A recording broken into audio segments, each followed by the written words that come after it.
Alrighty, welcome back. As you can see, I have a new gun on the bench. This is my G20 Gen 5 by Glock, obviously, chambered in 10mm auto. This is a USA made gun. As you can see, you got the little Georgia stamp there.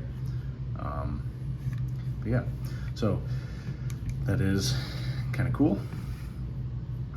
One thing, you get 3 magazines with that orange follower for the Gen 5s. You also get a mag loader, which those have came in Glocks for years. You get part of the MBS modular backstrap system. You only get the beaver tail pieces now. I have had a Gen 4 Glock 40 in the past, the 10mm long slide, and it came with all of them. Same thing on a G29 Gen 4. So they're cutting it down. I don't necessarily, okay, they're not really expensive pieces. I don't think you really need them. I don't really use them too much, but it is nice to have the options at least included. So they have cheaped out a little bit on that, but I think it's probably smart on Glock's decision strictly for, you know, why waste the time to go ahead and throw these in and not actually have people use them. The one thing that is a little different too is on my Glock 40 MOS, it came with the whole plate package. I have since traded that gun way back when because I was in pursuit of different things, but all they give you is a number 6 plate that is suitable for the Trijicon RMR cut. You can go on their website and obviously get more plates. They're fairly reasonable, but they definitely don't give you the full package anymore. That's another thing to know. So I'm gonna stop talking about what they're not giving you anymore and start telling you what you are getting. Like I said, in the past, I have had a Glock 40 Gen 4, 10mm 6-inch barrel, and I have had a Glock 29 Gen 4 that I used as a carry gun for a while. Way back when, I kind of got out of 10mm, went to different things. I really got into a big revolver kick. So I ended up selling them, moving different things. I tend to do that often. I can't keep every gun I've ever owned, because if I did that, then I would never get to try different things, and I would need another house basically to store all the guns. So this guy is my new first foray into the Gen 5s. Now, one thing glaring to note that a lot of people see when you get a Gen 5 is obviously no more finger grooves, which I think is great on Glock's part. Nice flat face. Some people like the finger grooves. It really didn't bother me too much that they were there, but I do think that it makes the gun feel maybe just a little thinner in the hand. You can really wrap around and adjust yourself a lot better. And this is a big gun, so any material removed here is probably a lot better for various shooters. And that's where obviously these beaver tail extensions and grip expanders really do help if you need to adjust that out. The other thing that is big and glaring is obviously the front serrations. I really like this on the Glock Gen 5s. They look really nice. It's simple, but you get that feature. Nothing really to write home about, but they work, they're simple, they're there for those who need it or want it. This is an MOS variety, as I said. So on my G40, it came with a metal plate. This is a polymer plate. As you can see, it's a little bit of a different color. You know, Glock makes really good polymer. I have no qualms about that and how the long-term reliability of that is. I'll probably get an optic on this at some point, but for now, I really don't mind it. Doesn't really look that bad or anything like that. Probably just a cost-cutting measure, ease of manufacturing, stuff like that. You get your regular cold post sight. Nothing too bad there. It's pretty standard. I've never really had an issue with those sights. Some people really don't care for them, but they are easy to change out. So another big feature is obviously you have the bullnose cut here on the front to make it more rounded for easier holstering, and I think it really just makes it look nicer, to be honest. Actually both the past Glocks I had this, but the Gen 4 Glock 20s did not have they were that standard squared off front. They were more like a Gen 3 in a lot of ways, but the Gen 5 definitely made some departures. So moving on, another cool feature is it does have this NDLC surface, which is like a nitride diamond light coating surface that is a lot shinier than you've experienced on other Glocks if you haven't seen them. I like it. It's very slick, but you still have all these serrations on here, so it's not like grip is really an issue. It's easy to rack the slide, everything like that. Trigger pull feels relatively standard like a Glock. That's kind of their thing. Fairly consistently the same. You do get a lot of carryovers from Gen 4, like the mag release. A lot of the parts are compatible. Some of them are a little different. You only have one pinhole here instead of two for the locking block. Really, Glock just simplified their design and made it a little bit more quote-unquote easier to manufacture and have less parts. It also has ambi controls here for the slide release, which is nice. Definitely great for those lefties out there. Not me, but it's nice to have it. And then another big feature is the mag well here. It does have a little bevel. It's not like super crazy or anything, but it definitely does help from a stock manufacturing or stock part. It does help you get it in there. You're not going to catch up on the sides or anything like that. But other than that, it's all run-of-the-mill Glock. Oh, another important part.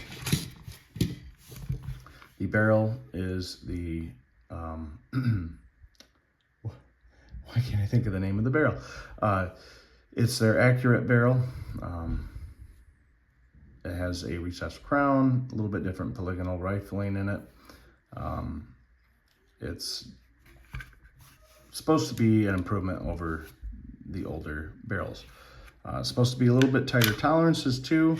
I'll have to give those a measurement maybe in another video, see if that is the case. So really my first impressions of it are that it's a very nice looking gun. I honestly think that the Gen 5, really any of them, are about the best looking Glocks that Glock has ever made. Just the list of features, the extra parts that you do get, I just think it looks about the best that they've been able to put out yet. So that is something cool that I like. For shits and giggles here, we'll go ahead and do a trigger pull test.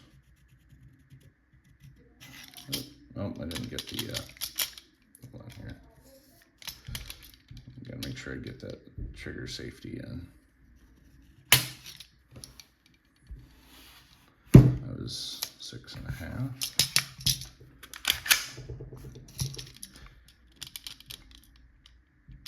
It's a little hard with that trigger safety, but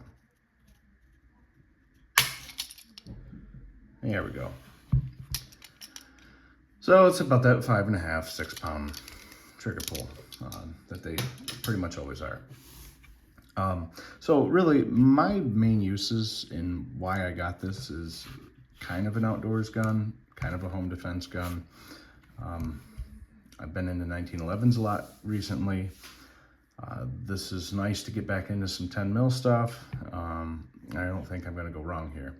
I was looking at some other ones, the SIG and the Smith & Wesson. The SIG price is quite a bit more substantial. Smith & Wesson was very competitive. I really had a tough time picking between the two, but I did like the fact that Glock tends to have a better aftermarket support and a little bit better track record. So granted, a lot of the Gen 5 accessories are starting to get a little bit less compatible. And obviously manufacturers, their bread and butter is the 9mm side of Glocks, and they tend to not really produce anything for these guys. So I don't know why.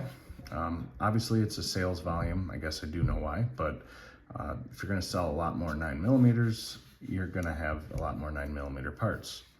But I do like this. I would recommend that Glock gets their new precision trigger that they have out for the large frames. I think that would be a step in the right direction, at least to have the option to have basically a stock Glock upgrade that can make a little bit nicer trigger. Yeah, so I think that's probably in the pipeline. Again, I don't know anything. I'm not an industry insider or anything like that, but I would just assume that eventually that'll come along. And with the release of these in the new Gen 5 Glock 29 and 30, I think that it's probably not too far out. If they're gonna start offering the full line, then they probably will start getting on it. But a lot of the internals and stuff, fully compatible. Mags, fully compatible. Yeah, I mean, barrels, I believe, are pretty well compatible, but there's a little bit different geometry here and there in terms of the length with how the last gen fit in here. More of a thing, I believe, with the threaded barrels from what I've read, depending on manufacturers and what aftermarket manufacturer you're going to be looking at. If you do want to go the route of getting a threaded barrel, doing a suppressor or a compensator or something like that, it might have just a little bit different geometry in terms of length and how it sits up on the Glock pistol. So again, my main intention is going to be kind of more outdoors. I'll probably try to take this out hunting and Michigan deer hunting. You can use handguns as long as they're 9mm caliber and up to a certain length, really. I can't remember it off the top of my head. One thing you do have to do is you have to convert the 15-round magazine to only hold 8 to truly make it legal, which would cut down the capacity. What I'll probably do is end up trying to pick up a 10-round magazine that then I would go ahead and cut it back down to that 8, because that's all they allow, the 8-round capacity. So I will probably embark on that later down the line. The reason I'd probably get the 10 is strictly because then it would be obviously different looking, and I wouldn't accidentally use it for these magazines that I'd want for the 15. So other things, plans for this in the future, obviously, that having the MOS sight system, I will probably end up getting a red dot down the line here. I gotta do quite a bit of research, see what I would like, see what plates I would need to get for what I do like. At least in terms of, you know, something for hunting, because it's gonna probably be that niche that I'll probably try to set this up for. Now, if Glock offered a Gen 5 G40, at least in my purpose, I would probably pick that over this again. Not that the Gen 4 is wrong, but I just think a lot of these extra features and stuff, I would much rather have the Gen 5 frame. Just because it's going to be a lot nicer to have those features in that other line. So if Glock gets one, I probably get that and use that more for hunting purposes for white-tailed deer, and move this back into a home defense type role. I don't know how much I would carry this. It is a large gun, pretty thick, but I mean, the G20 is the full size. So like I said, the last time I got into the Glock 10mm, I didn't ever get a G20, so it was kind of nice to actually get one. We'll see if I go for the trifecta of getting basically all three sizes of the 10mm. We'll see. I definitely like them. I really did. Probably the one I missed the most actually is the Glock 29. So and since that just came out in Gen 5, there's a good chance I will probably go ahead and pick that up. So we'll see. But yeah, I will probably be doing quite a bit with this pistol in terms of things I'm learning about it, things I find out with it.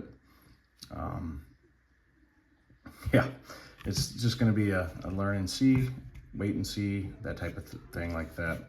I do want to note before I get too late here and make this video too long,